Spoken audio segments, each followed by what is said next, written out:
ನಮಸ್ಕಾರ ವೀಕ್ಷಕರೇ, ಬಳ್ಳಾರಿ ಬೆಳಗಾಯಿತು ಚಾನೆಲ್ಗೆ ಸ್ವಾಗತ. ಜಿಲ್ಲೆಯಲ್ಲಿ ಪ್ರತಿನಿತ್ಯ ನಡೆಯುವ ಎಲ್ಲ ಆಗುಹೋಗುಗಳನ್ನು ತಿಳಿದುಕೊಳ್ಳಲು ವೀಕ್ಷಿಸಿ ಬಳ್ಳಾರಿ ಬೆಳಗಾಯಿತು ಯೂಟ್ಯೂಬ್ ಚಾನೆಲ್. ನಮ್ಮ ಬಳ್ಳಾರಿಯ ಈ ಒಂದು ಮೈದಾನದಲ್ಲಿ ಬಿಮ್ಸ್ ಆವರಣದಲ್ಲಿ ಕೂಡ ಇವತ್ತು ಗಣರಾಜ್ಯೋತ್ಸವವನ್ನು ಅತ್ಯಂತ ಯಶಸ್ವಿಯಾಗಿ ನಮ್ಮ ಜಿಲ್ಲಾಡಳಿತ ಮತ್ತು ನಮ್ಮ ಅಧಿಕಾರಿಗಳು ಎಲ್ಲ ಕೂಡ ಭಾಳಷ್ಟು ಅಚ್ಚುಕಟ್ಟಾಗಿ ಮಾಡಿ ಇವತ್ತು ನೆರವೇರಿಸ್ಕೊಂಡು ಬಂದಿದ್ದೀವಿ. ಇವತ್ತು ಸುಮಾರು ನಮ್ಮ ಬಳ್ಳಾರಿಯಲ್ಲಿ ನಮ್ಮ ಜಿಲ್ಲೆಯ ಸಮಗ್ರ ಅಭಿವೃದ್ಧಿಗೆ ಈಗಾಗಲೇ ಕೂಡ ನಮ್ಮ ರಾಜ್ಯ ಸರ್ಕಾರ ಕಳೆದ 7 ತಿಂಗಳಲ್ಲಿ ಕೂಡ ಅನೇಕ ಯೋಜನೆಗಳನ್ನು ವ್ಯವಸ್ಥೆಗಳನ್ನು ಮಾಡಿಕೊಳ್ಳುವುದರ ಮೂಲಕ ಅಭಿವೃದ್ಧಿಯ ಪದದತ್ತ ತೆಗೆದುಕೊಂಡು ಹೋಗಲಿಕ್ಕೆ ಇವತ್ತು ನಮ್ಮ ರಾಜ್ಯ ಸರ್ಕಾರದ ಕಾರ್ಯಕ್ರಮಗಳೇ ನಿದರ್ಶನ ಅನ್ನುವಂಥ ವಿಚಾರವನ್ನು ತಿಳಿಸಲಿಕ್ಕೆ ಭಾಳ ಹೆಮ್ಮೆ ಆಗುತ್ತೆ. ಅದರ ಜೊತೆಗೆ ನಾವು ಚುನಾವಣೆ ಸಂದರ್ಭದಲ್ಲಿ ಇವತ್ತೇನು ಪ್ರಣಾಳಿಕೆಯಲ್ಲಿ ಕೊಟ್ಟಂಥ ಎಲ್ಲ ಬೇಡಿಕೆಗಳನ್ನು ಹಂತ ಹಂತವಾಗಿ ಕೂಡ ಅದರಲ್ಲಿ ಮುಖ್ಯವಾಗಿ ಐದು ನಮ್ಮ ಯೋಜನೆಗಳನ್ನು ಫಲಪ್ರದವಾಗಿ ಈಗಾಗಲೇ ಕೂಡ ರಾಜ್ಯದಲ್ಲಿ ಇವತ್ತು ಈಗಾಗಲೇ ಕೂಡ ನಾವು ಕೊಟ್ಟಂಥ ನಮ್ಮ ಘನ ಸರ್ಕಾರ ಇವತ್ತು ರಾಜ್ಯದಲ್ಲಿ ಪ್ರತಿಯೊಬ್ಬ ಇವತ್ತು ಏನು ಫಲಾನುಭವಿಗಳಿಗೆ ಇಡೀ ನಮ್ಮ 5 ಯೋಜನೆಗಳನ್ನು ಅನುಷ್ಠಾನಗೊಳಿಸುವುದರ ಮೂಲಕ ರಾಜ್ಯದಲ್ಲಿ ಪ್ರತಿಯೊಬ್ಬರು ಕೂಡ ಮನೆ ಕೂಡ ತಲುಪಿಸುವಂಥ ಕೆಲಸ ಇವತ್ತು ದೀನ ದಲಿತರು, ಬಡವರು ಮತ್ತು ಮಹಿಳೆಯರು, ಶೋಷಿತರು ಮತ್ತು ಯಾರು ಆರ್ಥಿಕವಾಗಿ ಹಿಂದುಳಿದಂಥವರಿಗೆ ಅವ್ರನ್ನ ಮೇಲೆತ್ತುವುದರ ಮೂಲಕ ಇವತ್ತು ರಾಜ್ಯ ಸರ್ಕಾರಗಳು 5 ಯೋಜನೆಗಳನ್ನು ಜಾರಿಯಲ್ಲಿದೆ. ಅದರಲ್ಲಿ ಮುಖ್ಯವಾಗಿ ನಮ್ಮ ಗೃಹಜ್ಯೋತಿಯ ಮೂಲಕ ಸುಮಾರು ನಮ್ಮ ಬಳ್ಳಾರಿ ಜಿಲ್ಲೆಯಲ್ಲಿನೇ ಸುಮಾರು 2,51,798 ಫಲಾನುಭವಿಗಳಿಗೆ ಈಗಾಗಲೇ ಗೃಹಜ್ಯೋತಿಯ ಮೂಲಕ ಅವರಿಗೆ ಆ ಯೋಜನೆಯನ್ನು ಜಾರಿಗೊಳಿಸಿ ಅವರಿಗೆ ಫಲಪ್ರದವಾಗಿ ನಾವು ಈ ಯೋಜನೆಯನ್ನು ಕೊಟ್ಟಿದ್ದೀವಿ.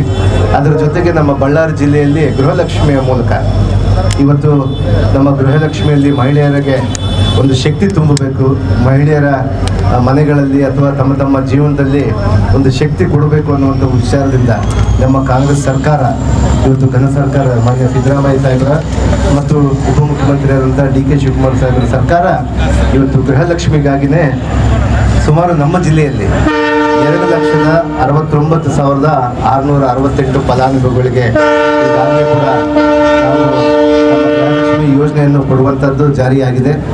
ಅದರ ಜೊತೆಗೆ ಇನ್ನಿತರ ಬೇರೆ ಯೋಜನೆಗಳಲ್ಲಿ ಅಂದರೆ ಅನ್ನಭಾಗ್ಯ ಯೋಜನೆ ಅಡಿಯಲ್ಲಿ ಕೂಡ ಸುಮಾರು 2,61,866 ಫಲಾನುಭವಿಗಳಿಗೆ ಈಗಾಗಲೇ ಕೂಡ ಕೊಟ್ಟಂಥ ಇವತ್ತು ಏನು ಸರ್ಕಾರ ಇವತ್ತು ಅನ್ನಭಾಗ್ಯ ಯೋಜನೆಯಲ್ಲಿ ಅಡಿಯಲ್ಲಿ ಕೂಡ ನಮ್ಮ ಜಿಲ್ಲೆಯಲ್ಲಿ ಕೊಟ್ಟಿದೆ. ಅದರ ಜೊತೆಗೆ ಶಕ್ತಿ ಯೋಜನೆಯಲ್ಲಿ ಇಡೀ ನಮ್ಮ ದೇಶಾದ್ಯಂತಲೇ ಭಾಳ ಮೆಚ್ಚುಗೆ ಪಡುವಂಥ ಮತ್ತು ಮಹಿಳೆಯರಿಗೆ ಇವತ್ತು ಮಹಿಳೆಯರ ಶಕ್ತಿಯನ್ನು ತುಂಬಲಿಕ್ಕೆ ಇವತ್ತು ಶಕ್ತಿ ಯೋಜನೆಯಲ್ಲಿ ಕೂಡ ನಮ್ಮ ಇಡೀ ದೇಶ ನಮ್ಮ ರಾಜ್ಯದ ಕಡೆ ನೋಡ್ತಾ ಇದೆ. ಯಾಕಂದರೆ ಸುಮಾರು ಪ್ರತಿಯೊಬ್ಬ ಮಹಿಳೆ ಕೂಡ ರಾಜ್ಯದಲ್ಲಿ ಎಲ್ಲಿ ಸಂಚರಿಸಿದ್ರು ಕೂಡ ಅವರಿಗೆ ಉಚಿತವಾಗಿ ಕೊಟ್ಟು ಅವರ ಒಂದು ಕಷ್ಟದಲ್ಲಿ ಅಂದರೆ ಬೇರೆ ವಿಚಾರಗಳಲ್ಲಿ ಅವರು ಆಸ್ಪತ್ರೆಗಳಿಗಾಗಿರ್ಬೋದು ಅವರ ತಮ್ಮ ವಹಿವಾಟು ವ್ಯವಹಾರಗಳಿಗಾಗಿರ್ಬೋದು ಅಲ್ಲಿ ಒಂದು ಸ್ಥಾನದಿಂದ ಇನ್ನೊಂದು ಸ್ಥಾನಕ್ಕೆ ಹೋಗ್ಬೇಕಾದ್ರೆ ಅವರಿಗೆ ಹೊರೆ ಆಗ್ತಾಯಿತ್ತು ಹೆಣ್ಮಕ್ಳಿಗೆ. ಯಾಕಂದರೆ ಬಹುಶಃ ನಮ್ಮ ಬಸ್ಸುಗಳಲ್ಲಿ ಚಾರ್ಜ್ ಇಟ್ಕೊಂಡು ಹೋಗಲಿಕ್ಕೆ ಅಂದರೆ ತಮ್ಮ ಕೂಲಿಗೆ 100 ರೂಪಾಯಿ ಬಂದರೆ ಅದರಲ್ಲಿ ಸುಮಾರು 50ರಿಂದ 70 ರೂಪಾಯಿ ಚಾರ್ಜ್ಗೆ ಹೋಗ್ತಾಯಿತ್ತು. ಆ ಕಾರಣಕ್ಕಾಗಿಯೇ ರಾಜ್ಯ ಸರ್ಕಾರ ಯಾವೊಬ್ಬ ಮಹಿಳೆಯರು ಅಂದರೆ ವ್ಯಾಪಾರ ಮಾಡುವಂಥವ್ರು, ಕಿರು ವ್ಯಾಪಾರ ಮಾಡುವಂಥವ್ರು, ತರಕಾರಿ ಮಾಡುವಂಥವ್ರು ಮತ್ತು ಗಾರ್ಮೆಂಟ್ಸ್ಗೆ ಹೋಗುವಂಥವ್ರು ಇಂಥವ್ರಿಗೆಲ್ಲ ಕೂಡ ಅವ್ರಿಗೆ ಶಕ್ತಿ ತುಂಬಬೇಕಂತೇಳಿ ಶಕ್ತಿ ಯೋಜನೆಯ ಮೂಲಕ ಸುಮಾರು ಫಲಾನುಭವಿಗಳನ್ನು ಅಂದರೆ ಇಡೀ ರಾಜ್ಯಾದ್ಯಂತ ಮಾನ್ಯ ಮುಖ್ಯಮಂತ್ರಿಯವರು ಹೇಳ್ತಾ ಇದ್ರು ಸುಮಾರು 6 ಕೋಟಿಯಷ್ಟು 6 ಕೋಟಿಗಿಂತ ಮೇಲ್ಪಟ್ಟು ಅಂದರೆ ನಮ್ಮ ರಾಜ್ಯ ಸರ್ಕಾರದ ಜನಸಂಖ್ಯೆಗಿಂತ ಮೇಲ್ಪಟ್ಟು ಒಂದೊಂದು ರಾಜ್ಯದಲ್ಲಿ ಓಡಾಡಿದ್ದಾರೆ ಅಂತೇಳಿ. ಅದೇ ರೀತಿಯಾಗಿ ಕೂಡ ನಮ್ಮ ರಾಜ್ಯದಲ್ಲಿ ಕೂಡ ನಮ್ಮ ಜಿಲ್ಲೆಯಲ್ಲಿ ಕೂಡ ಶಕ್ತಿ ಯೋಜನೆ ಅಡಿಯಲ್ಲಿ ಕೂಡ ಇಷ್ಟುವರೆಗೆ ಅಂದರೆ 1,28,43,670 ಮಹಿಳೆಯರು ನಮ್ಮ ಜಿಲ್ಲೆಯಿಂದ ರಾಜ್ಯಾದ್ಯಂತ ಸಂಚರಿಸಲಿ ಅಂತ ಹೇಳಲಿಕ್ಕೆ ಭಾಳಷ್ಟು ಹೆಮ್ಮೆ ಆಗುತ್ತೆ. ಅವರಿಗೆ ಫ್ರೀಯಾಗಿ ನಾವು ಮಾಡಿಕೊಟ್ಟಿದ್ದೀವಿ. ಇವತ್ತು ಘನ ಸರ್ಕಾರ ಮಾನ್ಯ ಮುಖ್ಯಮಂತ್ರಿಯಾದಂಥ ಸಿದ್ದರಾಮಯ್ಯ ಸರ್ಕಾರ ಮತ್ತು ಉಪಮುಖ್ಯಮಂತ್ರಿಯಾದಂಥ DK ಶಿವಕುಮಾರ್ ಸಾಹೇಬರ ಸರ್ಕಾರ ಇವತ್ತು ಆ ಯೋಜನೆಗಳನ್ನು ನೀಡಿ ಇವತ್ತು ಫಲಪ್ರದವಾಗಿ ಯೋಜನೆಗಳನ್ನು ನಡ್ಕೊಂಡು ಹೋಗ್ತಾ ಇದೆ. ಅದರ ಜೊತೆಗೆ ಯುವಕರನ್ನು ಉತ್ಸಾಹ ತುಂಬಲಿಕ್ಕೆ ಯುವಕರು ಮತ್ತು ಉದ್ಯೋಗ ಬರೋವರೆಗೂ ಕೂಡ ಇವತ್ತು ಯಾರು ಡಿಗ್ರಿ ಕಂಪ್ಲೀಟ್ ಮಾಡಿಕೊಂಡು ಅವರು ಪದವೀಧರರಾದ್ಮೇಲೆ ಉದ್ಯೋಗ ಸಿಗಲಾರ್ದ ಇರುವಂಥ ಸಂದರ್ಭದಲ್ಲಿ ಕೂಡ ರಾಜ್ಯ ಸರ್ಕಾರ ಇವತ್ತು ಮೊನ್ನೆ ಇದೇ ತಿಂಗಳು ಕೂಡ ಜನವರಿ 12ನೇ ತಾರೀಕು ಇವತ್ತು ನಾವು ರಾಜ್ಯಾದ್ಯಂತ ಯುವನಿಧಿಯ ಯೋಜನೆಯನ್ನು ಕೂಡ ಈ ಫಲಾನುಭವಿಗಳನ್ನು ಆಯ್ಕೆಗೆ ಈಗಾಗಲೇ ಕೂಡ ನಾವು ಮಾಡಿದ್ದೀವಿ. ಅದರ ಒಂದು ಉಪಯೋಗ ಕೂಡ ರಾಜ್ಯದ ಯುವಜನರು ತೆಗೆದುಕೊಳ್ತಾ ಇದ್ದಾರೆ. ಅವ್ರನ್ನೂ ಕೂಡ ಒಂದು 24 ತಿಂಗಳ ಕಾಲ ಅಂದರೆ ಈ ನಮ್ಮ ಪದವೀಧರರಿಗೆ 3,000 ಮತ್ತು ಡಿಪ್ಲೊಮಾ ಹೋಲ್ಡರ್ಗೆ 1,500 ರೂಪಾಯಿ ಮೂಲಕ ಇವತ್ತು 24 ತಿಂಗಳು ಸರ್ಕಾರ ಅವ್ರಿಗೆ ಪೋಷಣೆ ಮಾಡುತ್ತೆ. ಅಂದರೆ ಅವರೇ ಬೇರೆ ಅಪ್ಲಿಕೇಶನ್ಸ್ ಆಗಿರ್ಬೋದು, ಫರ್ದರ್ ಸ್ಟಡೀಸ್ಗಾಗಿರ್ಬೋದು, ಅಥವಾ ಬೇರೆ ಬೇರೆ ಎಕ್ಸಾಮ್ಗಳಿಗೆ ಹೋಗಿ ಬರುವಂಥದ್ದು, ಇಂಟರ್ವ್ಯೂಗಳು ಕೊಟ್ಟು ಬರಲಿಕ್ಕೆ ಅವ್ರಿಗೆ ಈ ರೀತಿಯಾದಂಥ ಒಂದು ಪೆನ್ಷನನ್ನು ಕೊಡುವಂಥ ಒಂದು ವ್ಯವಸ್ಥೆ ಇವತ್ತು ಘನ ಸರ್ಕಾರ ಮಾಡಿದೆ ಅಂತ ಹೇಳಿಕೆ ಭಾಳಷ್ಟು ಹೆಮ್ಮೆ ಆಗುತ್ತೆ. ಅದರ ಜೊತೆಗೆ ಇವತ್ತು ರಾಜ್ಯದಲ್ಲಿ ಈ ಯೋಜನೆಗಳು ಒಂದೇ ಅಲ್ಲ, ಅನೇಕ ಅಭಿವೃದ್ಧಿ ಕಾರ್ಯಕ್ರಮಗಳನ್ನು ಕೂಡ ರಾಜ್ಯಾದ್ಯಂತ ಇವತ್ತು ಮಾನ್ಯ ಮುಖ್ಯಮಂತ್ರಿಯವರು ಸಿದ್ದರಾಮಯ್ಯ ಸಾಹೇಬರು, ಉಪಮುಖ್ಯಮಂತ್ರಿಯವರು ಮಾಡ್ತಾ ಇದ್ದಾರೆ. ಇವತ್ತು ಘನ ಸರ್ಕಾರ ಮಾಡುವಂಥ ಕೆಲಸಗಳಲ್ಲಿ ರಾಜ್ಯದ ಎಲ್ಲ ಜನರು ಭಾಳಷ್ಟು ಸುಭಿಕ್ಷೆಯಿಂದ ಇದ್ದಾರೆ. ಯಾಕಂದರೆ ಇವತ್ತು ಬೇರೆ ಬೇರೆ ರಾಜ್ಯಗಳ ಹೋಲಿಕೆ ಮಾಡಿದ್ರೆ ನಮ್ಮ ರಾಜ್ಯದಲ್ಲಿ ಅಭಿವೃದ್ಧಿ ಮತ್ತು ಯೋಜನೆಗಳು ಈ ಎರಡೂ ಸರಾಸರಿಯಾಗಿ ಒಟ್ಟಾಗಿ 2 ಜೋಡೆತ್ತೆಗಳ ಥರ ನಡ್ಕೊಂಡು ಹೋಗ್ತಿದೆ ಅನ್ನುವಂಥ ವಿಚಾರವನ್ನು ತಿಳಿಸಲಿಕ್ಕೆ ಭಾಳ ಹೆಮ್ಮೆ ಆಗುತ್ತೆ. ಆ ವಿಚಾರದಲ್ಲಿ ಬಂದರೆ ನಮ್ಮ ಬಳ್ಳಾರಿಯಲ್ಲಿ ಕೂಡ ಕಳೆದ ಈ ಹೊಸ ಸರ್ಕಾರ ಬಂದ ಮೇಲೆ ಇವತ್ತು ನಾವೆಲ್ಲ ಕೂಡ ಬಳ್ಳಾರಿ ಜಿಲ್ಲೆಯಲ್ಲಿ 5 ಶಾಸಕರು ನಾವು ಕಾಂಗ್ರೆಸ್ ಪರವಾಗಿ ಗೆದ್ದಿದ್ದೀವಿ. ಇವತ್ತು ನಾರಾ ಭರತ್ ರೆಡ್ಡಿ ಅವರಾಗಿರ್ಬೋದು, ನಮ್ಮ BM ನಾಗರಾಜ್ ಅವರಾಗಿರ್ಬೋದು, ನನ್ನ ಸೋದರರಾದಂಥ ನಮ್ಮ ಗಣೇಶ್ ಅವರಾಗಿರ್ಬೋದು, ಇವತ್ತು ನಮ್ಮ ಹಿರಿಯರಾದಂಥ ಮಾನ್ಯ ತುಕಾರಾಮ್ ಅವರಾಗಿರ್ಬೋದು, ಎಲ್ಲರೂ ಕೂಡ ಒಟ್ಟಾಗಿ ಈ ಜಿಲ್ಲೆಯಲ್ಲಿ ಕಾಂಗ್ರೆಸ್ಸೇ ಗೆದ್ದು ಬಂದಿದೆ. ಅದ್ರ ಜೊತೆಗೆ ಈ ಜಿಲ್ಲೆಯನ್ನು ಸಮಗ್ರ ಅಭಿವೃದ್ಧಿ ಪಡಿಸ್ಕೊಂಡು ಹೋಗ್ಬೇಕಂತೇಳಿ ಭಾಳ ಒಂದು ದೊಡ್ಡ ಒಂದು ಶಕ್ತಿಯಿಂದ ಬಳ್ಳಾರಿ ಜಿಲ್ಲೆಯಲ್ಲಿ ಅಭಿವೃದ್ಧಿಯನ್ನು ಮುಂದುವರಿಸ್ಕೊಂಡು ಹೋಗ್ತಾ ಇದ್ದೀವಿ ಅನ್ನುವಂಥ ವಿಚಾರವನ್ನು ತಿಳಿಸಲಿಕ್ಕೆ ಹೆಮ್ಮೆ ಆಗುತ್ತೆ ಅನ್ನುವಂಥ ವಿಚಾರವನ್ನು ತಿಳಿಸಿ, ಬಹುಶಃ ಈ ಜಿಲ್ಲೆಯಲ್ಲಿ ಏನೇನೋ ಅನೇಕ ವರ್ಷಗಳಿಂದ ನೆನೆಗೆದಿಗೆ ಬಿದ್ದಿರುವಂಥ ಯೋಜನೆಗಳನ್ನು ಪ್ರಥಮವಾಗಿ ಕೈಗೆತ್ತಿಕೊಂಡು ಹೋಗ್ತಾ ಇದ್ದೀವಿ. ಅದನ್ನು ಯಾವ ರೀತಿ ಮಾಡಬೇಕು, ಇಷ್ಟುವರೆಗೆ ನಾವು ಯೋಜನೆಗಳನ್ನು ನಾವು ನಮ್ಮ ಜನಗಳಿಗೆ ಕೊಡುವಂಥದ್ದಾಗಿತ್ತು. ಇನ್ನು ಮೇಲೆ ಇವತ್ತು 5 ಯೋಜನೆಗಳು, ಪಂಚ ಯೋಜನೆಗಳು ಕೂಡ ಈಗಾಗಲೇ ಕೂಡ ಜನಗಳ ಮಧ್ಯೆ ಬಂದಿದೆ. ಅದಾದ ನಂತರ ಇವತ್ತು ಅಭಿವೃದ್ಧಿಯ ಪರ್ವ ತಾವು ಎಲ್ಲ ಮುಂದೆ ನೋಡ್ಕೊಂಡು ಹೋಗ್ತೀರಿ. ಅದರ ಜೊತೆಗೆ ನಮ್ಮ ಬಳ್ಳಾರಿ ಜಿಲ್ಲೆಯಲ್ಲಿ ಕೂಡ ಸಮಗ್ರ ಅಭಿವೃದ್ಧಿಯನ್ನು ಮಾಡ್ಕೊಂಡು ಹೋಗ್ತಾ ಇದ್ದೀವಿ. ಅದರಲ್ಲಿ ಕೂಡ ಮುಖ್ಯವಾಗಿ ನಮ್ಮ ಹೆಡ್ಕ್ವಾರ್ಟ್ರು ಬಳ್ಳಾರಿ ಜಿಲ್ಲೆಯ ಹೆಡ್ಕ್ವಾರ್ಟರ್ ಆಗಿರುವಂಥ ಬಳ್ಳಾರಿ ನಗರದಲ್ಲಿ ಕೂಡ ವಿಶೇಷವಾದಂಥ ಎಲ್ಲ ವಿಚಾರಗಳಲ್ಲಿ ಮುಖ್ಯವಾಗಿ ಶಿಕ್ಷಣ ರಂಗಕ್ಕೆ ನಾವು ಪ್ರಥಮ ಆದ್ಯತೆ ಕೊಡ್ತಾ ಇದ್ದೀವಿ. ಅದರ ಜೊತೆಗೆ ಹೆಲ್ತ್ಗೆ, ಆರೋಗ್ಯಕ್ಕೆ ನಾವು ಪ್ರಥಮ ಆದ್ಯತೆ ಕೊಡ್ತಾ ಇದ್ದೀವಿ.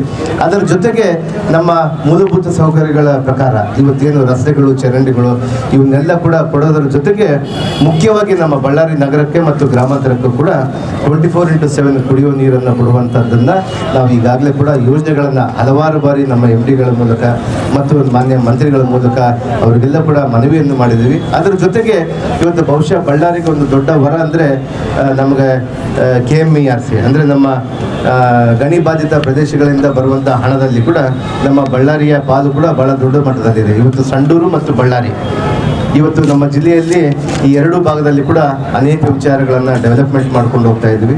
ಅದರ ಜೊತೆಗೆ ಬಳ್ಳಾರಿ ನಗರಾದ್ಯಂತ ಇವತ್ತು ಗಣಿ ಬಾಧಿತ ಪ್ರದೇಶಗಳಿಂದ ಯಾವ್ಯಾವ ಅನುಕೂಲಗಳು ಬೇಕೋ ಅವನ್ನೆಲ್ಲ ಕೂಡ ಮಾಡ್ಕೊಂಡು ಹೋಗ್ತೀವಿ ಅನ್ನುವಂಥ ವಿಚಾರವನ್ನು ತಿಳಿಸಿ, ಮೊದಲದಾಗಿ ನಮ್ಮ ಆದ್ಯತೆ ಶಿಕ್ಷಣಕ್ಕೆ ಕೊಡ್ತಾ ಇದ್ದೀವಿ, ಹೆಲ್ತ್ಗೆ ಕೊಡ್ತಾ ಇದ್ದೀವಿ. ಅದರ ಜೊತೆಗಾಗಿ ಮೂಲಭೂತ ಸೌಕರ್ಯಗಳು, ಅದಾದ ನಂತರ ಉದ್ಯೋಗವನ್ನು ಸೃಷ್ಟಿ ಮಾಡೋದ್ರ ಮೂಲಕ ಕೂಡ ಈಗಾಗಲೇ ಕೂಡ ಘನ ಸರ್ಕಾರ ಇವತ್ತು ನಿನ್ನೆ ತಾನೇ ನಾವು ಒಂದು ಮೀಟಿಂಗ್ ಮಾಡಿಕೊಂಡ್ವಿ. ಜಾಬ್ ಮೇಳವನ್ನು ಮಾಡೋದು, ಜಾಬ್ ಮೇಳದ್ರಲ್ಲಿ ಮಾಡೋದ್ರ ಮೂಲಕ ಬಹುಶಃ ಫೆಬ್ರವರಿ 12ನೇ ತಾರೀಕು 12 ಮತ್ತು 13 2 ದಿನಗಳ ಕಾಲ 12, 13 ಅಥವಾ 19, 20 ಅನ್ಕೊಳ್ತೀವಿ 19, 20 2 ದಿನಗಳ ಕಾಲ ಇವತ್ತು ಜಾಬ್ ಮೇಳದ ಮೂಲಕ ಬೆಂಗಳೂರಲ್ಲಿ ನಡೆಯುತ್ತೆ. ಅಲ್ಲಿ ಅನೇಕ ಬೇರೆ ಬೇರೆ MNC ಕಂಪನಿಗಳ ಜೊತೆಗೆ ಬೇರೆ ಬೇರೆ ಇಂಡಸ್ಟ್ರಿಯಲಿಸ್ಟ್ ಅವರು, ಆಮೇಲೆ ದೊಡ್ಡ ಕಂಪನಿಗಳು ಟಾಟಾ, ಇವತ್ತು ಬೇರೆ ಬೇರೆ ವಿಪ್ರೋ ಅಂತ ಕಂಪನಿಗಳು ಕೂಡ ಅಲ್ಲಿ ಒಂದು ಸೂರಿನಡಿ ಬಂದು ನಮ್ಮ ರಾಜ್ಯದ ಯುವಕರಿಗೆ ಯಾರಿಗೂ ಉದ್ಯೋಗ ಸಿಗಲಿಲ್ಲ ಆ ಉದ್ಯೋಗ ಕೊಡುವಂಥದ್ದನ್ನು ವ್ಯವಸ್ಥೆ ಆ ಸೂರಿನಡಿ ಆಗುತ್ತೆ. ಇವತ್ತು ಇಲ್ಲಾಂದರೆ ಅವ್ರಿಗೆ ಇವತ್ತು ಬರೀ LOC ಕೊಟ್ಟು ನಾವು ಒಂದು ಲೆಟರ್ ಆಫ್ ಇಂಟೆಂಟ್ ಕೊಟ್ಟು ಕಳಿಸೋದಿಲ್ಲ. ಅಲ್ಲಿ ಖಂಡಿತವಾಗಿ ಕೂಡ ಅಲ್ಲಿ ಬಂದಂಥ ವಿದ್ಯಾರ್ಥಿಗಳಿಗೆ ಅವರಿಗೆ ಕ್ವಾಲಿಫಿಕೇಷನ್ ತಕ್ಕಂತಾನೆ ಏನು ಡಿಪ್ಲೊಮಾ ಆಗಿದ್ರೆ ಟೆಕ್ನಿಕಲ್ ಮೂಲಕ ಯಾವ ರೀತಿ ಇರೋದನ್ನು ಅಥವಾ ಆ ಒಂದು ಕೈಗಾರಿಕಾ ಪ್ರದೇಶದಲ್ಲಿ ಇಂಡಸ್ಟ್ರಿಯಲ್ಲಿ ಅವ್ರಿಗೆ ಯಾವ ಟ್ರೇಡ್ ಬೇಕೋ ಆ ಟ್ರೇಡನ್ನು ರಾಜ್ಯ ಸರ್ಕಾರ ಮತ್ತು ನಮ್ಮ ಕೈಗಾರಿಕೆದವರು ಇಬ್ಬರು ಸೇರಿ ಅವ್ರಿಗೆ ಆ ಟ್ರೇಡನ್ನು ನಾವು ಟ್ರೈನಿಂಗ್ ಮಾಡೋದ್ರ ಮೂಲಕ ಇವತ್ತು ವ್ಯವಸ್ಥೆಯನ್ನು ಮಾಡಲಿಕ್ಕೆ ಮಾನ್ಯ ಮುಖ್ಯಮಂತ್ರಿಯವರು ಇವತ್ತು 19 ಮತ್ತು 20ನೇ ತಾರೀಕು ಜಾಬ್ ಮೇಳವನ್ನು ಕರೆಯುವಂಥದ್ದು ಆಗಿದೆ ಅನ್ನುವಂಥ ವಿಚಾರವನ್ನು ತಿಳಿಸಲಿಕ್ಕೆ ಹೆಮ್ಮೆ ಆಗುತ್ತೆ. ಇವತ್ತು ಹಂತವಾಗಿ ಇವತ್ತು ಪ್ರತಿಯೊಂದು ಸಂದರ್ಭದಲ್ಲಿ ಅಭಿವೃದ್ಧಿ ಮತ್ತು ನಮ್ಮ ಕರ್ನಾಟಕವನ್ನು ಸುಭಿಕ್ಷೆಯಾಗಿ ಕರ್ನಾಟಕವನ್ನು ಶಾಂತಿ ರೀತಿಯಾಗಿ ಇಟ್ಕೊಂಡು ಹೋಗಲಿಕ್ಕೆ ಸರ್ಕಾರಗಳು ಪ್ರಯತ್ನ ಮಾಡ್ತಾ ಇದೆ ಅನ್ನುವಂಥ ವಿಚಾರವನ್ನು ತಿಳಿಸಲಿಕ್ಕೆ ಹೆಮ್ಮೆ ಆಗುತ್ತೆ. ಕಂಪನಿಗಳು ಅಂದರೆ ಅದಕ್ಕೆ ಪಟ್ಟಿ ಬರ್ತಾ ಇದೆ ಸುಮಾರು. ನಾವು ನಿನ್ನೆ ತಾನೇ ಮಾನ್ಯ ನಮ್ಮ ಕೈಗಾರಿಕಾ ದೊಡ್ಡ ಕೈಗಾರಿಕಾ ಮಂತ್ರಿಗಳು ಮಾನ್ಯ ಎಂ ಬಿ ಪಾಟೀಲ್ ಸಾಹೇಬರು, ಇವತ್ತು ಹೆಲ್ತ್ ಮಿನಿಸ್ಟರ್ ಆದಂಥ ದಿನೇಶ್ ಗುಂಡೂರಾವ್ ಅವರು, ನಮ್ಮ ಸ್ಕಿಲ್ ಡೆವಲಪ್ಮೆಂಟ್ ಸಚಿವರಾದಂಥ ಶರಣ್ ಪ್ರಕಾಶ್ ಪಾಟೀಲ್ ಅವರು, ನಮ್ಮ ಹೈಯರ್ ಎಜುಕೇಷನ್ ಮಿನಿಸ್ಟರ್ ಆಗಿರುವಂಥ ಸುಧಾಕರ್ ಅವರು, ಮತ್ತು ನಾನು ಯುವಜನ ಸಬಲೀಕರಣ ನಾನು ನಾಗೇಂದ್ರ, ನಾವೆಲ್ಲ ಒಂದು 6 ಜನ ಅಂದರೆ ಸುಮಾರು ಪ್ರಿಯಾಂಕ್ ಖರ್ಗೆ ಇವರೆಲ್ಲ ಸೇರಿ ಕೂಡ ಒಂದು ಮೀಟಿಂಗ್, ಒಂದು ಕಮಿಟಿ ಮಾಡಿದ್ದೀವಿ. ಮಾನ್ಯ ನಮ್ಮ ಸಂತೋಷ್ ಲಾಡ್ ಅವರು, ಲೇಬರ್ ಮಿನಿಸ್ಟರ್ ಅವರು, ನಾವೆಲ್ಲರೂ ಕೂಡ ಒಂದು ಕಮಿಟಿ ಮಾಡಿದ್ದಾರೆ. ಆ ಕಮಿಟಿಯಲ್ಲಿ ಆಯ್ಕೆ ಆಗ್ತಾರೆ. ಅದರಲ್ಲಿ ಯಾವ ಕೈಗಾರಿಕೆ ಹೌದೌದು 9 ಜನ ಸಚಿವರ ತಂಡದಲ್ಲಿ ಇವತ್ತು ಯಾರಿಗೆ ಉದ್ಯೋಗ ಕೊಡಬೇಕು, ಯಾವ ರೀತಿ ಕೊಡಬೇಕು, ಸುಮ್ಮನೆ ಜಾಬ್ ಮೇಲೆ ಮಾಡಿಬಿಟ್ಟು ಅಲ್ಲಿಗೆ ಬಂದು ಅಟೆಂಡ್ ಆಗಿ ಹೋದ್ಮೇಲೆ ಅವನಿಗೆ ಮತ್ತೆ ಯಾವ ರೀತಿ ನಾವು ಮುಂದೆ ತೆಗೆದುಕೊಂಡು ಹೋಗ್ಬೇಕು ಗೊತ್ತಾಗಲ್ಲ. ಅಂದರೆ ಮುಂದೆ ಯಾವ ರೀತಿ ಅವ್ರಿಗೆ ಗೈಡ್ ಮಾಡಬೇಕು ಅಥವಾ ಅವನ್ನ ಮತ್ತೆ ಹೆಂಗೆ ತರಬೇಕು, ಮೇನ್ ಸ್ಟ್ರೀಮ್ಗೆ ಹೆಂಗೆ ತರಬೇಕು ಅಂತೇಳಿ ಅದಕ್ಕೆ ನಾವು ಒಂದು 9 ಜನ ಕಮಿಟಿಯನ್ನು ಮಾಡಿಕೊಂಡು ಮಾನ್ಯ ಮುಖ್ಯಮಂತ್ರಿಯವರು ಉಪಮುಖ್ಯಮಂತ್ರಿಯವರು ಮಾಡಿದ್ದಾರೆ. ಅದರಲ್ಲಿ ನಾವು ಕೆಲಸ ಈಗಾಗಲೇ ಪ್ರಾರಂಭ ಮಾಡಿದ್ದೀವಿ. ಬಹುಶಃ ನನಗೆ ತಿಳಿದಂಗೆ 400ಕ್ಕಿಂತ ಹೆಚ್ಚು ಕಂಪನಿಗಳು ನಾಳೆ ಭಾಗಿಯಾಗ್ತವೆ 19-20ನೇ ತಾರೀಕಲ್ಲಿ.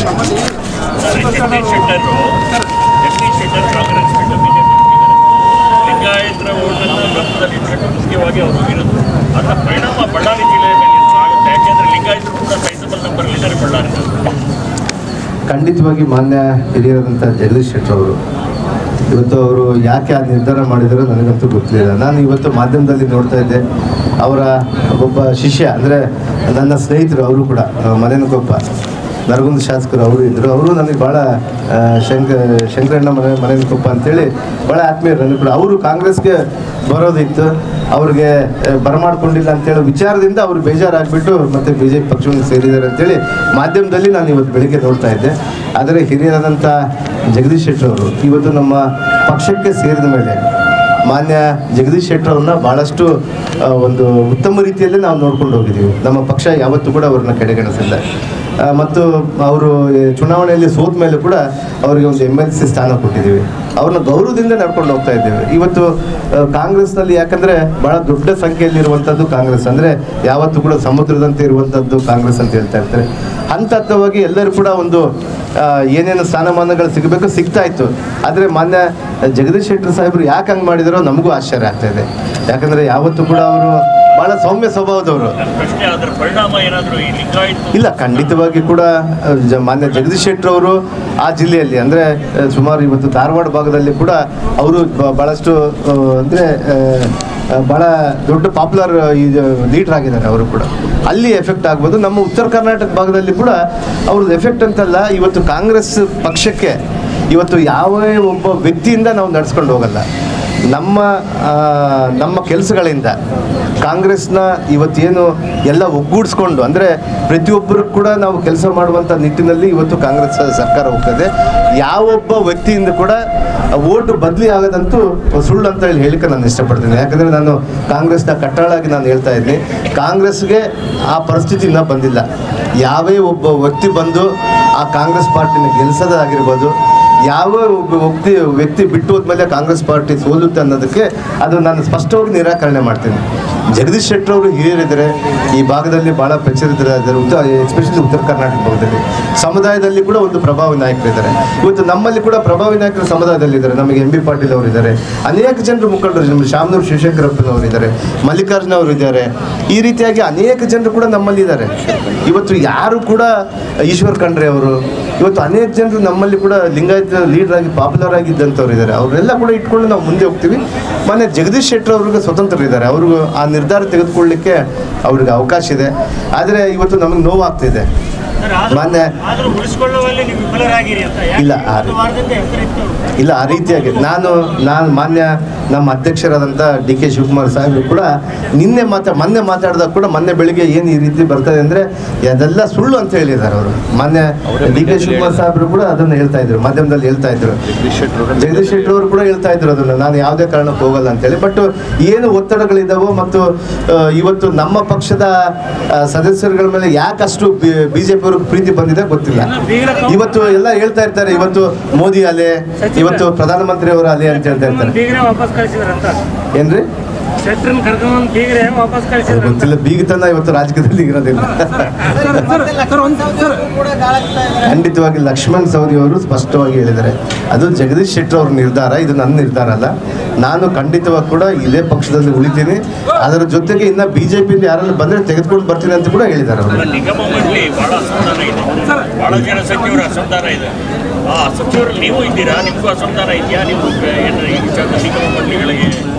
ಅಧ್ಯಕ್ಷರನ್ನ ಹಾಕಿರೋದು ನಾನು ಪೂರ್ಣ ಪ್ರಮಾಣದಲ್ಲಿ ಸ್ವಾಗತ ಮಾಡಿದ್ದೀನಿ.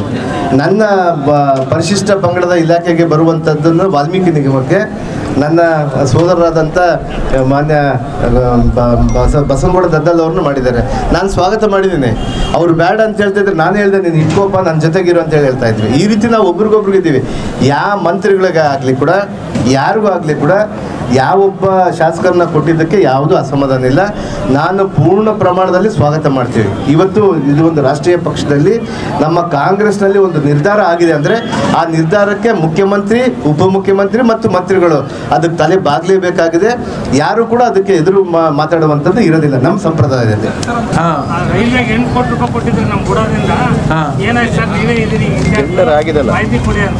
ಯಾವುದಕ್ಕೆ ಅಲ್ಲ, ನಾನು ಈಗ ಕಳಿಸ್ತೇನೆ, ನಾನು ನಿಮ್ಮ ಗ್ರೂಪ್ಗೆ ಕಳಿಸ್ಕೊಡ್ತೇನೆ. ರೈಲ್ವೆ ಇದಕ್ಕೆ ಸ್ಟೇಷನ್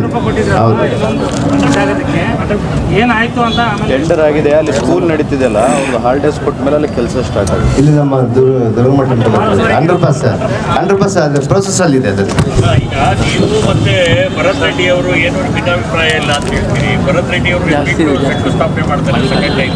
ಎಲ್ಲಿ ಬಿಟ್ಟು ಇಲ್ಲಿ ಮೊನ್ನೆ ಇದರಲ್ಲಿ ಅದೇ ಅಷ್ಟು ಲಿಸ್ಟ್ ಕ್ಲಿಯರ್ ಇಲ್ಲ, ನನಗೆ ಕೇಳಿದ್ರು ಅವರು, ನನಗೆ ಕೇಳಿದ್ರು ನಾವು ಮಾಡ್ಕೊಂತೀವಿ ಅಂತ ಹೇಳಿದ್ರು, ನಾನೇ ಮಾಡಂತ ಹೇಳಿದೆ. ಅಲ್ಲ, ಅವ್ರು ಕೇಳಿ ಅವ್ರಿಗೆ ನನಗೆ ದೂರವಾಣಿಯಲ್ಲಿ ಮಾತಾಡಿದ್ರು, ಅಣ್ಣ ಹಿಂಗೆ ಅರ್ಜೆಂಟ್ ಇದೆ ಮಾಡ್ಬೋದಾ ಅಂತ ಕೇಳಿದ್ರು, ಮಾಡಿ ಅಂತ ಹೇಳಿದ್ರು. ಅದರಲ್ಲಿ ಏನು ತೊಂದರೆ ಇಲ್ಲ. ನಮ್ಗೆ ಯಾರಾದರೂ ಕೂಡ ಒಂದೇ ಜಿಲ್ಲಾ ಮಂತ್ರಿನೇ ಬಂದ್ ಮಾಡಬೇಕಾಗಿಲ್ಲ, ನಾವೆಲ್ಲರೂ ಒಟ್ಟಾಗಿದ್ದೀವಿ. ಇವತ್ತು ನನ್ನ ಸೋದರ ಭರತ್ ರೆಡ್ಡಿ ಇದ್ದಾರೆ ಅಂದರೆ ನಾನು ಇದ್ದಂಗೆ ಲೆಕ್ಕ, ನಾನಿದ್ದಲ್ಲಿ ಅವ್ರು ಇದ್ದಂಗೆ ಲೆಕ್ಕ. 8 ಕೋಟಿ ರೂಪಾಯಿನ ಅದನ್ನ ಇಲ್ಲ. ಇದು ಇನ್ನೊಂದು KKRDB ಅಲ್ಲಿ ಕೆಲವಷ್ಟು ಅಮೌಂಟು ಬೂಡ ಕಡೆಯಿಂದ ಅಮೌಂಟ್ ಇಟ್ಕೊಂಡು ನಮ್ಮ ಅಂಡರ್ ಪಾಸ್ನ CC ರೋಡ್ ಅಲ್ಲ ಒಂದು ಕೆಲಸ ಮಾಡಿ, ನಮ್ಮ ಡಿಸೈನ್ ಏನು ಮಾಡಿದೀವಲ್ಲ ಅದು ಕಳಿಸ್ಕೊಡ್ತೀವಿ, ಅದನ್ನ ಕಳಿಸ್ತೀವಿ. ಅದು ಯಾಕಂದ್ರೆ ಬಹಳಷ್ಟು ವರ್ಷಗಳಿಂದ ನೆನೆಗುದಿಗೆ ಬಿದ್ದಿರೋದು, ಅಲ್ಲಿ ಟ್ರಾಫಿಕ್ ಸಮಸ್ಯೆನೂ ಆಗ್ತಾ ಇದೆ, ಆಕ್ಸಿಡೆಂಟ್ಗಳು ಆಗ್ತಾ ಇದೆ. ಅದೇ ಅದು ಮಾರ್ಚ್ ಸ್ಕೂಲ್ ಸ್ಟಾಪ್ ಆದ್ಮೇಲೆ ಅದಾದ್ಮೇಲೆ ಸ್ಕೂಲ್ 34,294 ರೈತರಿಗೆ ಫಸ್ಟ್ ಫೇಸಲ್ಲಿ ನಾವು ರಿಲೀಸ್ ಮಾಡಿದ್ದೀವಿ ಅವರಿಗೆ. ಅದು ಸುಮಾರು 6,74,43,464 ರೂಪಾಯಿ ಇವತ್ತು ಅವ್ರಿಗೆ ಅಮೌಂಟ್. 6,74,43,464 ಇಷ್ಟು ಫಸ್ಟ್ ಫೇಸ್ ಆಗಿದೆ. ಕೊಡ್ತೀವಿ, ಮಾಹಿತಿ ಕೊಡ್ತೀವಿ. 52,000 ರೈತರು ಟೋಟಲ್ ಆಗಿ ಅಂದರೆ 70,000 ಹೆಕ್ಟೇರ್ಗೆ 70,000 ಹೆಕ್ಟೇರ್ಗೆ 50,000 ಅಂತ ಮೇಲ್ಪಟ್ಟು, ಅಂದರೆ ಪ್ಲಸ್ ಆರ್ ಮೈನಸ್ ಅಷ್ಟು ರೈತರು, ಅಷ್ಟು ಫಲಾನುಭವಿಗಳಿಗೆ ನಾವು ಹಣವನ್ನು ಕೊಡುವಂಥದ್ದು ಆಗುತ್ತೆ. ಫಸ್ಟ್ ಫೇಸಲ್ಲಿ 34,294 ರೈತರಿಗಾಗಿದೆ. ಹಂತ ಹಂತವಾಗಿ ಬಿಡುಗಡೆ ಮಾಡ್ತೀವಿ. ಅಂದರೆ ಇದರಲ್ಲಿ ಕೂಡ ರಾಜ್ಯ ಸರ್ಕಾರದ್ದು ಭಾಗ ಇದು, ಇನ್ನು ಕೇಂದ್ರ ಸರ್ಕಾರದ್ದು ಬಂದಿಲ್ಲ. ನಾವಂದರೆ ನಮ್ಮ ರೈತರು ನಾವು ಕಾಪಾಡ್ಕೋಬೇಕು, ನಮ್ಮ ಹಿತ ಕಾಪಾಡ್ಕೋಬೇಕಂತೇಳಿ ನಮ್ಮ ಮಾನ್ಯ ಮುಖ್ಯಮಂತ್ರಿಯವರು ನಮ್ಮ ಎಂಟೈರ್ ಕ್ಯಾಬಿನೆಟ್ ಮೀಟಿಂಗ್ ಮಾಡಿಕೊಂಡು ಇದನ್ನು ನಾವು ಕೊಡಲೇಬೇಕು, ನಮ್ಮ ರೈತರಿಗೆ ಅಟ್ಲೀಸ್ಟ್ ಒಂದು 2,000 ಆದರೂ ನಾವು ಪರಿಹಾರ ಕೊಡೋಣ ಅಂತೇಳಿ ನಾವು ಕೊಡ್ತಾ ಇದ್ದೀವಿ. ಹೌದು, ಖಂಡಿತವಾಗಿ ಮಲ್ತಾಯಿ ಧೋರಣೆ ತೋಡ್ತಾ ಇದೆ. ನಮ್ಮ ಸರ್ಕಾರ ಭಾಳಷ್ಟು ಜನಪ್ರಿಯ, ಅಂದರೆ ಜನಗಳಲ್ಲಿ ಭಾಳಷ್ಟು ವೇಗವಾಗಿ ಹರಡ್ಕೊಂಡು ಹೋಗ್ತಾ ಇದೆ, ಅಂದರೆ ಜನಪ್ರಸಿದ್ಧಿ ಆಗ್ತಾ ಇದೆ. ಇವತ್ತು ನಮ್ಮ ಕಾಂಗ್ರೆಸ್ ಸರ್ಕಾರ ಅವರಿಗೆ ಕಣ್ಣು ಕೆಂಪಗಾಗಿದೆ. ಇವತ್ತು ಕೇಂದ್ರ ಸರ್ಕಾರದವರು ಮಲ್ತಾಯಿ ಧೋರಣೆ ಮಾಡ್ತಾ ಇದ್ದಾರೆ. ಅದೇ ರಾಜ್ಯ ಸರ್ಕಾರಕ್ಕಿದ್ದಾಗ ಇವತ್ತು ಸುಮಾರು 25 ಜನ ಇವತ್ತು ಮಾನ್ಯ ಮಂತ್ರಿ MP ಗಳಿದ್ದಾರೆ. ಯಾವ ಒಬ್ಬರು ಕೂಡ ನಮ್ಮ ರಾಜ್ಯಕ್ಕೆ ಪರ ಕೊಡಬೇಕಂತೇಳಿ ಒಬ್ಬರು ಒಬ್ಬ ಮಾನ್ಯ ಪ್ರಧಾನಮಂತ್ರಿ ಹತ್ರ ಆಗಿರ್ಬೋದು, ಮಾನ್ಯ ಫೈನಾನ್ಸ್ ಮಿನಿಸ್ಟರ್ ಹತ್ರ ಆಗಿರ್ಬೋದು, ಗೃಹ ಮಂತ್ರಿ ಹತ್ರ ಆಗಿರ್ಬೋದು, ಅಲ್ಲಿನ ಕೇಂದ್ರದ ನಮ್ಮ ಕೃಷಿ ಸಚಿವರಿಗಾಗಿರ್ಬೋದು, ಯಾರು ಕೂಡ ಮಾತಾಡಲಿಲ್ಲ. ಅಂದರೆ ಅವ್ರಿಗೆ ಎಷ್ಟು ಬರೀ ರಾಜಕೀಯ ಬಿಟ್ಟು ಬೇರೆ ಯಾವುದೂ ಕಾಣೋದಿಲ್ಲ ಅವ್ರಿಗೆ. ಇವತ್ತು ಕಾಂಗ್ರೆಸ್ ಸರ್ಕಾರ ಇಲ್ಲಿದೆ, ಈ ಸರ್ಕಾರಕ್ಕೆ ದುಡ್ಡು ಕೊಟ್ರೆ ಅದಕ್ಕೆ ಮತ್ತೆ ಅವರು ಮಾಡಿದ್ದುಳ್ಳ ಮಾರಾಯ ಅಂತ ಹೇಳ್ತಾರೆ. ಗ್ಯಾರಂಟಿ ಅದನ್ನ ಹಾಗೆ ಆಗುತ್ತೆ. 25 ಜನ ಇವತ್ತೇನು ಇಷ್ಟು ಶಾಸಕ ಇಷ್ಟು ಪಾರ್ಲಿಮೆಂಟ್ ಸದಸ್ಯರನ್ನ ಕಳಿಸಿದ್ರಲ್ಲ, 0 ಅವರಿಗೆ ಕೊಟ್ಟಿದ್ದಾರೆ ಈ ಸರ್ತಿ. ಅವರ ಆಡಳಿತ ಏನಾಗಿದೆ ಅಂದರೆ ಕರ್ನಾಟಕಕ್ಕೆ ಅವರ ಪ್ರೋಗ್ರೆಸ್ ನೋಡಿದ್ರೆ 0 ಇದೆ. ಮೊನ್ನೆ ತಾನೇ ICC ಮೀಟಿಂಗಲ್ಲಿ ಕೂಡ 100 ಕ್ಯೂಸೆಕ್ಸ್ ಅನ್ನು ಕೂಡ ನಾವು ಈಗಾಗಲೇ ಕೂಡ ಬಿಡುಗಡೆ ಮಾಡ್ಕೊಳ್ತಾ ಇದ್ದೀವಿ. ಈಗ ಜಿಲ್ಲಾಡಳಿತಕ್ಕೆ ಅದು ಕೇವಲ ಬಳ್ಳಾರಿ ನಗರಕ್ಕೆ ಮತ್ತು ಗ್ರಾಮ ಅಂದರೆ ನಗರದ ಅಲಿಪುರ ರಿಸರ್ವರ್ಗೆ ನಾವು 100 ಕ್ಯೂಸೆಕ್ಸ್ ಅಲ್ಲಿಂದ ಇದಕ್ಕೆ ಪಂಪ್ ಮಾಡ್ಕೊತೀವಿ. ನಮಗೆ ಇವತ್ತು ಕೆನಾಲ್ ಮೂಲಕ 100 ಕ್ಯೂಸೆಕ್ಸ್ ಕೊಡ್ತಾ ಇದ್ದೀವಿ. ಅದನ್ನು ಡ್ಯಾಮ್ ಮೂಲಕ ಇಲ್ಲಿವರೆಗೆ ಬರೋಷ್ಟೊಳಗೆ ಅನೇಕ ರೈತರು ಅದನ್ನು ಅಡ್ಡ ಹಾಕ್ಲಿಕ್ಕೆ ಪ್ರಯತ್ನ ಮಾಡ್ತಾ ಇದ್ರು. ಆದರೆ ಜಿಲ್ಲಾಡಳಿತ ನಾವು ಸ್ಟ್ರಿಕ್ಟ್ ಆಗಿ ನಮ್ಮ ವರಿಷ್ಠಾಧಿಕಾರಿಗಳು ಮತ್ತು ನಮ್ಮ ಬಳ್ಳಾರಿ ವರಿಷ್ಠಾಧಿಕಾರಿಗಳು ಮತ್ತು DC ಅವರು ಮತ್ತು ನಮ್ಮ IG ಅವರು, ವಿಜಯನಗರದ DC ಅವ್ರಿಗೆಲ್ಲ ಮಾತಾಡಿಕೊಂಡು ಅಲ್ಲಿ 144 ಸೆಕ್ಷನ್ ಹಾಕಿದ್ದೀವಿ. ಕಾಲುವೆ ಮೇಲೆ ಯಾರು ಓಡಾಡ್ಕೊಡ್ದು ಅಂದರೆ ರೈತರು ಮತ್ತೆ ಆ ನೀರನ್ನು ಬಿಟ್ಕೊಂಡು ಬಿಡ್ತಾರೆ ಅಂತೇಳಿ. ರೈತರಿಗೆ ಎಷ್ಟು ಬೇಕು ನಮ್ಮ ಬಳ್ಳಾರಿಯ ಜಿಲ್ಲೆಯ ನಮ್ಮ ಬಳ್ಳಾರಿಯ ಗ್ರಾಮಾಂತರ ಭಾಗದಲ್ಲಿರುವಂಥದ್ದು ಕಂಪ್ಲಿಗೂ ಮತ್ತು ಗ್ರಾಮಾಂತರಕ್ಕೂ ಮತ್ತು ಎಷ್ಟು ನೀರು ಬೇಕೋ ಅಷ್ಟು ಕೊಡೋದ್ರಲ್ಲಿ ನಾವು ಜಯಶೀಲರಾಗಿದ್ದೀವಿ. ಇವತ್ತೀಗಾಗಲೇ ಕೂಡ 0.5 TMC ನೀರನ್ನು ಕೊಟ್ಟು ಮಿರ್ಚಿಯನ್ನು ಒಳ್ಳೆ ಕಾಲ ಇದ್ದಾಗ ಅಂದರೆ ಒಳ್ಳೆ ಕಟಾವು ಬರುವಂಥ ಸಂದರ್ಭದಲ್ಲಿ ನಾವು ಒಂದು 0.5 TMC ನೀರು ಕೊಟ್ಟಿದ್ದೀವಿ. ಅದಕ್ಕೆ ಮಾನ್ಯ ಸರ್ಕಾರದವ್ರಿಗೂ ಭಾಳಷ್ಟು ರೈತರು ಧನ್ಯವಾದಗಳನ್ನು ಹೇಳಿದ್ದಾರೆ. ಅದ್ರ ಜೊತೆಗೆ ಇವತ್ತು ಕುಡಿಯೋ ನೀರು ಕೂಡ ನಾವು ಎಲ್ಲಿ ಕೂಡ ಕಡಿಮೆ ಆಗ್ಲಾರ್ದೇ ನಾವು ಇವತ್ತು ನಮ್ಮ ಡ್ಯಾಮಿನ ಮೂಲಕ 100 ಕ್ಯೂಸೆಕ್ಸ್ ಅನ್ನು ಕೂಡ ನಾವು ತೆಗೆದುಕೊಂಡಿದ್ದೀವಿ.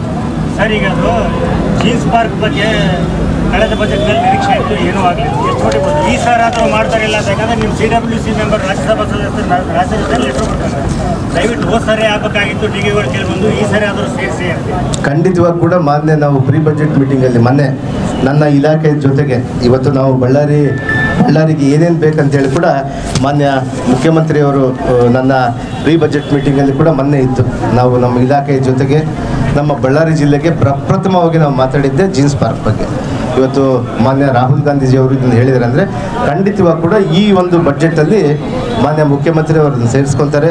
ಬಳ್ಳಾರಿಗೆ ಒಂದು ಸಿಹಿ ಸಿದ್ಧವನ್ನು ಕೂಡ ಕೊಡ್ತಾರೆ, ಅವರು ಖಂಡಿತವಾಗಿ ಕೊಡ್ತಾರೆ. ಅದರ ಜೊತೆಗೆ ಏರ್ಪೋರ್ಟನ್ನು ಮಾನ್ಯ ಮುಖ್ಯಮಂತ್ರಿಯವರು ನಮ್ಮ ಕೈಗಾರಿಕಾ ಸಚಿವರಾದಂಥ ಮಾನ್ಯ MB ಪಾಟೀಲ್ ಅವರು ಇವತ್ತು ಏರ್ಪೋರ್ಟನ್ನು ಖಂಡಿತವಾಗಿ ಕೂಡ ಅದನ್ನು ಮಾಡಿಕೊಡ್ತೀವಿ ಅಂತೇಳಿ ಕೂಡ ಈ ಒಂದು ಬಜೆಟಲ್ಲಿ ಕೂಡ ಘೋಷಣೆ ಮಾಡ್ಕೊತಾರೆ. ಚಾಗ್ನೂರಲ್ಲಿ ಏರ್ಪೋರ್ಟು ಹಾಗೆ ಆಗುತ್ತೆ. ಅದ್ರ ಜೊತೆಗೆ ಹಂಪಿಗೆ ಒಂದು ರಸ್ತೆಯನ್ನು ಕೂಡ ನಾವು ಕೇಳಿದ್ವಿ. ಅದ್ರ ಜೊತೆಗೆ ಅದನ್ನು ಯಾವ ರೀತಿ DPR ಮಾಡಬೇಕಂತೇಳಿ ನೋಡ್ತಾ ಇದ್ದೀವಿ. ಅಂದರೆ ಒಳ್ಳೆ ರಸ್ತೆಯನ್ನು ಕನೆಕ್ಟಿವಿಟಿ ನಾಟ್ ಓನ್ಲಿ ಹಂಪಿಗೆ ಅಂತಲ್ಲ, ಬೇರೆ ಕಡೆಯಿಂದ ಎಲ್ಲಿಂದ ಕೂಡ ನಮ್ಮ ಬಳ್ಳಾರಿಯಿಂದ ಮೂಲಕ ಯಾವ ರೀತಿ ಹೋಗಬೇಕು ಆ ರಸ್ತೆಯನ್ನು ಕೊಡುವಂಥದ್ದು ಕೂಡ ಹೋರಾಟಗಾರರು ಇನ್ನೂ ಕೇಸ್ ಹಾಕಿದ್ದಾರೆ. ಇಲ್ಲ, ಅದನ್ನೆಲ್ಲ ಒಪ್ಪಿಸ್ತೀವಿ ನಾವು. ಅದನ್ನೇ ಹೇಳಕತ್ತೀರಿ, ಬಂದಾಗ್ಲಿಂದ ನೀವು ಆಯ್ತು ಹಿಂದಿನ ಸರ್ಕಾರ ಅದನ್ನೇ ಹೇಳ್ಕೊಂತ ಬಂದ್ರಿ, ಏನೂ ಆಗಲಿಲ್ಲ ಅದು. ಸರ್, ಅಲ್ಲಿ ಸುಮಾರು ಇನ್ನೊಂದು 9 ಜನ ರೈತರು ಮಾತ್ರನೇ ಅದ್ರ ಮೇಲೆ ಒಂದು ಕೇಸ್ ಹಾಕ್ಕೊಂಡಿದ್ದಾರೆ. ನಾನೇ ಖುದ್ದಾಗಿ ಮಾತಾಡಿದ್ದೀನಿ. ನೀವು ಹೇಳಿ ಸುತ್ತಮುತ್ತ ರೇಟ್ ಜಾಸ್ತಿ ಎಲ್ಲಿಗೆ ಒಟ್ಟು ಬಂದೇ ಬರುತ್ತೆ. ನೀವು ಇಲ್ಲಿಂದ ಬೆಂಗಳೂರು ಕರ್ಕೊಂಡು ಹೋಗ್ತೀವಿ. ಬಳ್ಳಾರಿ ಯುವಕರಿಗೆ ಒಂದು ಜಿಮ್ ಮಾಡ್ಲಿಕ್ಕೆ, ಅಂದರೆ ಜಿಮ್ ಅದೆಲ್ಲ ಟೋಟಲ್ ಆಗಿ ಒಂದು ಒಳ್ಳೆಯ ಮಾಡರ್ನೈಸ್ಡ್ ಜಿಮ್ಮನ್ನು ನಾವು ಬಳ್ಳಾರಿ ಗ್ರೌಂಡಲ್ಲಿ ಮುನ್ಸಿಪಲ್ ಮೈದಾನದಲ್ಲಿ ಸುಮಾರು 12 ಕೋಟಿ ರೂಪಾಯಿ ಮೂಲಕ ಮಾಡ್ತಾ ಇದ್ದೀವಿ. ಬರೀ ಓನ್ಲಿ ಅಂದರೆ ನಮ್ಮ ಮಕ್ಕಳಿಗೆ, ಅಂದರೆ ನಮ್ಮ ಯುವಕರಿಗೆ ಯಾರು ಕೂಡ ಅಲ್ಲಿ ಜಸ್ಟ್ ಒಂದು ಫೀಸ್ ಭಾಳ ಕಡಿಮೆ ಇರುತ್ತೆ, ಮೇಂಟೆನೆನ್ಸ್ ಫೀಸ್ ಅಂತ ಹೇಳಿ ಮಾತ್ರ ಆಗುತ್ತೆ. ಬಟ್ ಸುಸಜ್ಜಿತವಾದಂಥ ಒಂದು ಜಿಮ್ಮನ್ನು ಮಾಡಿ ಅಲ್ಲಿ ಆರೋಗ್ಯ ಮೋಸ್ಟ್ಲಿ ಫೆಬ್ರವರಿಯಲ್ಲಿ ಚಾಲನೆ ಮಾಡಿದೆ. ಅದೇ ಭೂಮಿ ಪೂಜೆ ಮಾಡ್ತೀವಿ, ಆ ಭೂಮಿ ಹ್ಯಾಂಡ್ ಓವರ್ ಮಾಡ್ಕೋಬೇಕು. 100 by 100 ಅಲ್ಲಿ ಕೂಡ 4 ಫ್ಲೋರ್ ಆಗುತ್ತೆ. ಅದು ಭಾಳ ಚೆನ್ನಾಗಾಗುತ್ತೆ, ಭಾಳ ಚೆನ್ನಾಗಿರುತ್ತೆ ಕೂಡ. ಅದನ್ನು ನೀವು ಬಂದು ಅಲ್ಲಿ ಜಿಮ್ ಕೂಡ ಮಾಡ್ಕೋಬೇಕು. Lok Sabha election high command suitable candidate ಖಂಡಿತವಾಗಿ ಅಪ್ರೋಚ್ ಮಾಡಿದಾರಾ? ಖಂಡಿತವಾಗಿ ನನಗೆ, ನಾನು ಉಸ್ತುವಾರಿ ಸಚಿವನಾಗಿ ನಮ್ಮೆಲ್ಲ ಶಾಸಕರನ್ನೆಲ್ಲ ಒಗ್ಗೂಡಿಸ್ಕೊಂಡು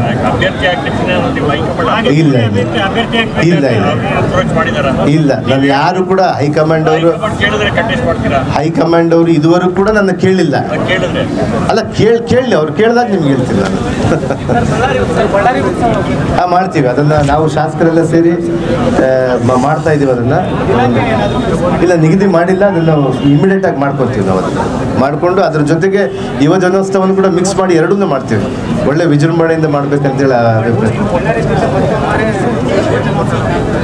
ಮತ್ತೆ ಕಾಣುತ್ತೆ. ಯುವ ಜನೋತ್ಸವ ಬಳ್ಳಾರಿ ಉತ್ಸವ, ಮೇನ್ ಬಳ್ಳಾರಿ ಉತ್ಸವ, ಅದರಲ್ಲಿ ನಾವು ಸೇರ್ಕೊಳ್ತೀವಿ. Thank you sir.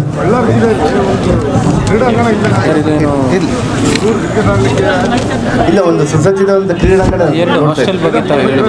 ಆಮೇಲೆ ಒಂದು ಇಲ್ಲಿ ಈಗಾಗಲೇ ಕೂಡ ಇನ್ನೊಂದು ಮುಖ್ಯವಾದ ಡೆವಲಪ್ಮೆಂಟಲ್ಲಿ ಸುಮಾರು 2.88 ಸೆಂಟ್ಸ್ಗಳಲ್ಲಿ ಮಹಿಳಾ ಕಾಲೇಜನ್ನು, ಅಂದರೆ ನಾವು ಶಿಕ್ಷಣಕ್ಕೆ ಆದ್ಯತೆ ಕೊಡ್ತಾ ಇರೋದಕ್ಕೆ ಇದಕ್ಕೂ ಒಂದು ನಿದರ್ಶನ. ಮಹಿಳಾ ಕಾಲೇಜ್ಗೆ 25 ಕೋಟಿ ರೂಪಾಯಿ ಈಗಾಗಲೇ ಕೂಡ ಸ್ಯಾಂಕ್ಷನ್ ಮಾಡಿದೆ. ನಮ್ಮ ವಾಲ್ಮೀಕಿ ಭವನದ ಮುಂದೆ ಅಲ್ಲಿ ಒಂದು 3 ಎಕರೆ ಜಾಗ ಇದೆ. ಆ ಡಿಗ್ರಿ ಕಾಲೇಜು ಭಾಳ ಸುಸಜ್ಜಿತವಾದಂಥ ಕಾಲೇಜು. ಅಂದರೆ 25 ಕೋಟಿ ರೂಪಾಯಿ ಮೂಲಕ, ಅದರ ಜೊತೆಗೆ ಇನ್ನೊಂದು 5 ಕೋಟಿ ನಮ್ಮ DMF ಮೂಲಕ ಕೂಡ ಹಾಕೊಂತೀವಿ ನಾವು. ಬಳ್ಳಾರಿಯ ನಿರಂತರ ಸುದ್ದಿಗಾಗಿ ಬಳ್ಳಾರಿ ಬೆಳಗಾಯಿತು ಚಾನೆಲ್ನ ಸಬ್ಸ್ಕ್ರೈಬ್ ಮಾಡಿ ಹಾಗೂ ಬೆಲ್ ಐಕಾನ್ ಒತ್ತಿ.